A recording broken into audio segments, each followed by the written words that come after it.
कहानी की शुरुआत में हमें एक राजा और रानी को दिखाया जाता है और हम ये भी देखते हैं वो दोनों साथ में खुश तो हैं पर उन्हें कोई बच्चा नहीं रहता, इसीलिए रानी बहुत उदास रहती है। और एक दिन राजा जोकर्स को बुला के रानी को हंसाने का कोशिश करता है, फिर भी रानी खुश नहीं रहती। उन जोकर्स के ग्रुप में एक लड़की प्रेग्नेंट रहती है और उसे देखकर रानी और उदास हो जाती है। और ऐसे में एक दिन एक बूढ़ा आदमी राजा से मिलने आता है और वो कहता है वो रानी का मदद कर सकता है। और तभी राजा कहता है तुम जैसे पहले बहुत लोग आ चुके हैं पर कोई कुछ भी नहीं कर पाए। और तभी वो बूढ़ा आदमी पूछता है आप लोग बच्चे पाने के लिए किस हद तक जा सकते हो। और जवाब में राजा और रानी कहते हैं हम बच्चा पाने के लिए कुछ भी कर सकते हैं। और वो बूढ़ा आदमी कहता है राजा को एक सी ड्रैगन का शिकार करके उसका दिल को लाना होगा और उस दिल को एक अकेली कुमारी लड़की को पकाना होगा और उसे रानी को खाना पड़ेगा। दिल को खाते ही रानी प्रेग्नेंट हो जाएगी। अगले दिन हम देखते हैं राजा सी ड्रैगन का शिकार करने जाता है और उन्हें एक वाइट सी ड्रैगन मिलता है। राजा उस सी ड्रैगन को मार देता है। राजा उस सी ड्रैगन को मार तो देता है पर वो खुद भी इंजर्ड हो जाता है और वो इतना ज़्यादा इंजर्ड हो जाता है कि वो वहीं मर जाता है। फिर सी ड्रैगन का दिल निकाला जाता है और रानी खुद आके वो दिल ले जाती है। रानी उस दिल को एक कुमारी और अकेली लड़की को पकाने के लिए देती है। और अजीब तो ये भी था वो दिल पकाने के वक्त वो लड़की खुद भी प्रेग्नेंट हो जाती है और उसको खाने के बाद रानी भी प्रेग्नेंट हो जाती है। और अगले दिन वो कुमारी लड़की और रानी दोनों बच्चे को जन्म देते हैं और उन दोनों को लड़का होता है। रानी अपने बच्चे का नाम इलियास और वो मेड अपने बच्चे का नाम जोना रखती है। और अब हम 15 साल के बाद के सीन को देखते हैं। जोना और इलियास दोनों बड़े हो जाते हैं और वो दोनों बिल्कुल एक जैसे लगते हैं और बाकी सब लोगों को वो दोनों जुड़वा भाई लगते थे पर वो दोनों बहुत अच्छे दोस्त रहते हैं और उन दोनों को कोई अलग नहीं कर सकता था। पर रानी को ये बिल्कुल पसंद नहीं था कि उसका बेटा एक मेड के बेटे के साथ फ्रेंडशिप करे। वो अपने बेटे को बहुत समझाती है पर वो उसका एक भी नहीं सुनता और वो हमेशा उसके साथ ही घूमता है और वो गार्ड से छुपने के लिए उस नदी में जाता है जिसमें सी ड्रैगन था और वो दोनों पानी के अंदर भी सांस ले सकते थे। एक दिन रानी उस मेड को बुला के कहती है वो अपने बेटे को इलियास से मिलने से नहीं रोका तो वो उन दोनों को अपने राज्य से बाहर निकाल देगी। फिर भी जोना और इलियास अलग नहीं होते। एक दिन जोना इलियास के कपड़े पहनकर रानी के पास आता है और रानी उसे इलियास समझ के अपने पास बुलाती है और उसे शक हो जाता है और उसके बाद जोना इलियास के पास जाके जो भी हुआ सब बता देता है। और इलियास कहता है माँ तुझे नहीं पहचानती और हमारा काम आसान हो जाएगा। कुछ दिन बाद मैं 18 साल का बन जाऊंगा और तुम्हें मैं राजा बनाऊंगा। मैं चाहता हूँ कि हम दोनों एक एक दिन राजा बने। और ये सब बातें रानी सुन लेती है और वो जोना पे हमला करती है। किसी भी तरह जोना वहाँ से भाग जाता है और नेक्स्ट डे हम देखते हैं जोना राज्य छोड़कर जाने लगता है और इलियास उसे रोकने की बहुत कोशिश करता है पर वो रुकता नहीं। वो एक पेड़ का रूट को नाइफ से खोद देता है और वहाँ से पानी आने लगता है। जोना इलियास से कहता है जब तक ये पानी साफ रहेगा तो समझ लेना मैं ठीक हूँ और जब इस पानी का कलर चेंज होगा तो समझ लेना मेरी जान को खतरा है। और इतना कह के वो वहाँ से चला जाता है। इलियास हर दिन उस पानी का कलर चेक करते रहता है और एक दिन उस पानी का कलर लाल हो जाता है। वो अपने माँ को बिना बताए जोना को ढूंढने निकल जाता है और काफी ढूंढने के बाद उसे जोना का घर मिलता है। उसकी शादी हो चुकी थी और जोना की वाइफ इलियास को जोना समझ रही थी और तभी इलियास को पता चलता है जोना 5 दिन पहले जंगल में गया था लेकिन वो वापस नहीं आया और इसकी वजह से जोना की फैमिली बहुत परेशान थे। और जब इलियास को पता चलता है जोना 5 दिन से जंगल में फंसा हुआ है तो वो उसे ढूंढने निकलता है।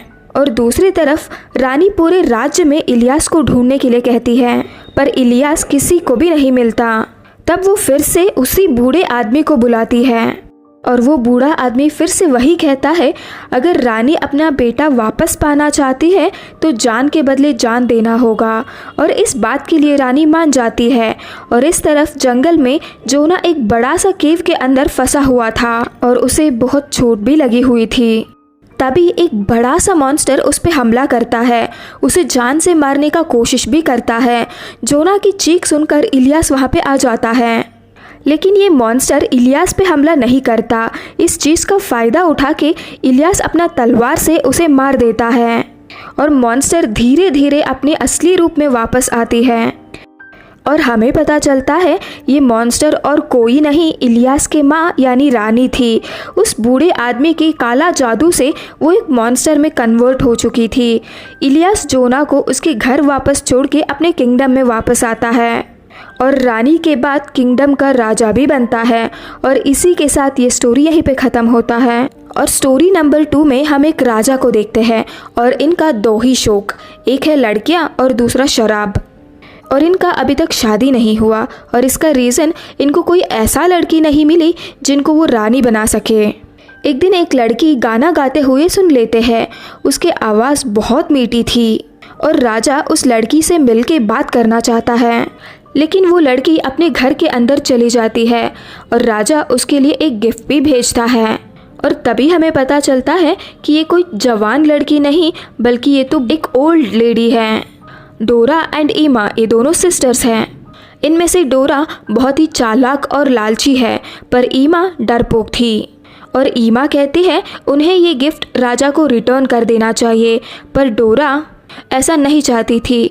उसी रात राजा उससे मिलने के लिए आता है और पूछता है कि उनका गिफ्ट कैसा लगा, और साथ में ये भी कहता है कि वो उसको देखना चाहता है। लेकिन डोरा दरवाज़ा नहीं खोलती और कहती है आप 1 वीक के बाद आइए, मैं अपने बॉडी का एक पार्ट दिखाऊंगी। और राजा ये बात सुन के बहुत खुश हो जाता है और वो 1 वीक खत्म होने का वेट करता रहता है। लेकिन इन दोनों सिस्टर्स का स्किन एज होने की वजह से लटक चुका था, तो वो राजा के सामने कैसे जाएंगे। उम्र होते हुए भी इनका आवाज़ जवान लड़की जैसे थी। डोरा अपना एक उंगली राजा को दिखाने के लिए डिसाइड करती है और इसीलिए वो अपने उंगली को कपड़े से बहुत टाइट बांधती है। माँ अपना उंगली चूसने की वजह से उसका स्किन थोड़ा अच्छा लग रहा था।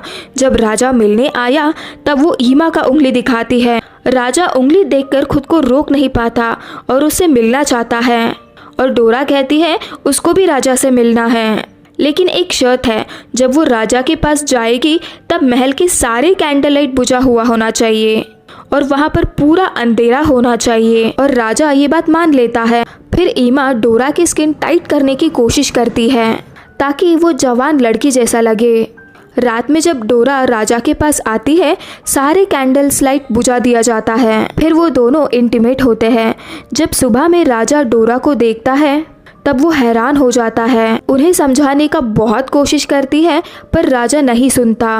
वो अपने गार्ड से कहता है डोरा को नीचे जंगल में फेंक देने का आदेश देता है और गार्ड्स डोरा को उठा के जंगल में फेंक देते हैं। पर डोरा का किस्मत अच्छी थी, वो जमीन पर नहीं गिरती, एक पेड़ पर लटक जाती है। और उसी टाइम एक विच जंगल में आती है और वो डोरा को बचा लेती है। फिर वो डोरा को दूध पिला के सुला देती है और फिर हम देखते हैं डोरा एक जवान लड़की में बदल चुकी है। नेक्स्ट डे राजा इसी जंगल में शिकार करने के लिए आता है और वो डोरा की खूबसूरती देखकर उसे अपनी रानी बनाने का फैसला करता है। पर डोरा को कुछ भी नहीं पता कि वो जवान लड़की कैसे बनी। और वो अपनी बहन ईमा को शादी में इनवाइट करती है और वो ईमा के लिए कपड़े और ज्वेलरी भेजती है। ईमा ये सब पहनकर शादी में आती है, लेकिन वो डोरा को नहीं पहचानती और डोरा उसे अकेले में ले जाकर उसे पूरी कहानी सुनाती है। अब ईमा भी जवान होना चाहती थी। वो डोरा से पूछती है, पर डोरा को खुद पता नहीं था और ईमा छोड़ने वाली नहीं थी और वो बहुत फोर्स करती है और इसीलिए वो मजाक में कहती है मैंने अपनी ओल्ड स्किन उतार दी। अब ईमा इसे सच मान लेती है। नेक्स्ट डे ईमा एक लोहार के पास जाके अपनी स्किन उतारने के लिए कहती है। बदले में वो उसे अपना ज्वेलरी दे देती है और वो लोहार भी बहुत लालची था और वो ईमा को जंगल में ले जाके उसकी स्किन उतार देता है। फिर वो इसी हालात में वापस आती है। ईमा का बहुत खून बह जाने की वजह से वो मर जाती है और दूसरी तरफ डोरा भी बहुत ज़्यादा देर तक जवान नहीं रहती और उसकी स्किन पहले जैसे लटकने लगती है और इसीलिए वो वहाँ से भाग जाती है। और इसी के साथ ये स्टोरी यही ख़त्म होता है। स्टोरी नंबर 3 में एक राजा को दिखाया जाता है। ये थोड़ा अजीब है। राजा की वाइफ काफ़ी साल पहले मर चुकी थी और इस राजा को वायलेट नाम की एक बेटी थी, पर किंग अपनी बेटी वायलेट की तरफ ज़्यादा ध्यान नहीं देता था। एक दिन किंग एक छोटा सा पैरासाइट देखता है जो वो उसका खून पी रहा था। वो उसे मारने के बदले अपना खून पिलाता था और टाइम के साथ साथ वो पैरासाइट अब बहुत बड़ा हो चुका था। और दूसरी तरफ वायलेट भी काफ़ी बड़ी हो गई थी और वो हमेशा प्रिंस के सपने देखती थी, लेकिन राजा को ये सब की कोई फिक्र नहीं थी क्योंकि वो हमेशा अपने पैरासाइट के साथ ही बिजी रहता था। एक दिन वो पैरासाइट बीमार होकर मर जाता है जिससे राजा बहुत दुखी होता है, लेकिन वो उसकी स्किन निकाल लेता है और उसकी बेटी से कहता है अब वक्त आ गया है उसके लिए एक प्रिंस ढूंढने का। राजा वायलेट को कहता है एक कंपटीशन रखेगा, जो भी उस कंपटीशन में जीतेगा उसे वायलेट की शादी करवाएगा। और ये बात वायलेट को बुरा लगती है क्योंकि वो अपनी पसंद के लड़के से शादी करना चाहती थी। फिर भी वो मान जाती है क्योंकि फाइनली उसका शादी होने वाला था।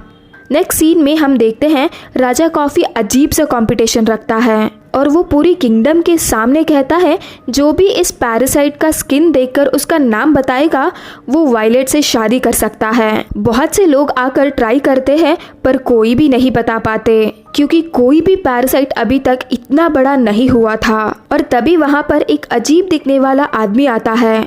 दरअसल ये भी इस कंपटीशन में पार्टिसिपेट करना चाहता था और इसका नाम ओगार है। राजा इसे अलाउ कर देते हैं और ओगार उस पैरासाइट का स्किन स्मेल करते ही सही जवाब बता देता है। अब उस ओगार को देखकर वायलेट बहुत डर जाती है और वो छत पर सुसाइड करने के लिए चली जाती है। राजा उसके पीछे जाके समझाता है कि वो उसके वादे से पीछे नहीं हट सकता। अब वायलेट के पास कोई रास्ता नहीं होता, इसीलिए वो मान जाती है।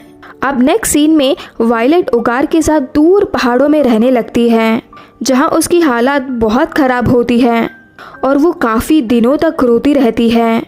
एक दिन ओगार जब शिकार पर चला जाता है वो अपने सामने वाले पहाड़ी पर एक लड़की को देखती है और वायलेट उससे मदद मांगती है और वो अपनी पूरी कहानी सुनाती है और वो दूसरी लड़की उसकी मदद करने का प्रॉमिस करती है और वो कल वापस आएगी कहकर चली जाती है। अब अगले दिन वो लड़की अपनी फैमिली के साथ वापस आती है और रस्सी बांधकर वायलेट को दूसरी तरफ ले जाने लगते हैं। तभी वहाँ पर ओगार आता है और वो भी वायलेट के पीछे आने लगता है और तभी वो लोग रस्सी को काट देते हैं जिससे ओगार नीचे खाई पर गिर जाता है। कुछ दिन बाद ओगार वापस आता है और उस फैमिली को ढूंढ लेता है, सबको मार देता है और उसके बाद वो वायलेट को अलग अलग गुफाओं में ढूंढने लगता है और वायलेट का मिलते ही वो उसे गले से लगा लेता है और वायलेट भी यहाँ पर दिखाती है कि वो उसे काफ़ी केयर करती है जिससे वो डिस्ट्रैक्ट होता है और वायलेट उसे चाकू से मार देती है। नेक्स्ट सीन में हम देखते हैं वायलेट अपनी महल वापस आती है और साथ में उसने ओगार का सर लाके सबके सामने रखती है। वायलेट राजा को कहती है ये पति आपने मेरे लिए चुना था और वो रोने लगती है और तभी राजा को उसकी गलतियों का एहसास होता है और वो अपनी बेटी यानी वायलेट को इस किंगडम का क्वीन बना देता है। और इसी के साथ ये मूवी यहीं पे खत्म होता है।